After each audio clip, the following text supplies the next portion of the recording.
Welcome back to Primetime Sports Thursday. Jamaican sprinter superstar Shelly-Ann Fraser-Pryce says she was disappointed by the IOC's decision to postpone the Tokyo Olympics, but says she understands why it was done.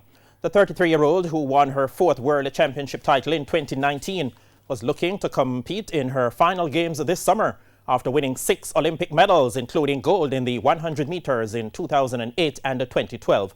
However, the IOC and the Tokyo organizers pushed back the event to 2021 due to the coronavirus pandemic. Speaking on her Instagram Live on Wednesday, Fraser-Pryce said it was a difficult pill to swallow. Even though people are dying and whatever, no.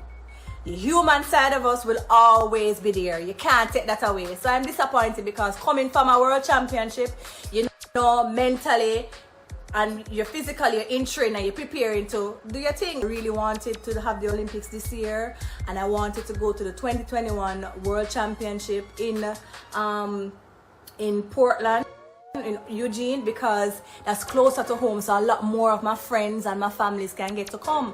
So now pushing it back all the way to 2022.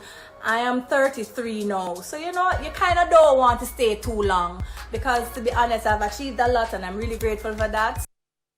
However, Fraser-Pryce says she is still determined to compete and add to her illustrious medal collection.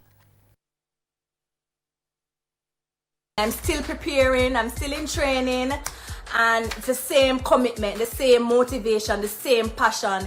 It's just that there's a delay in it. And if you and I know, 2017, I was watching World Championship at home with a big belly. So if I can come back and hold the meds from this up, we're going to hold the meds going to 2021, and God's willing, everything will work out good, right? But all in the same way. Dates change, but we're still preparing, both mentally and physically.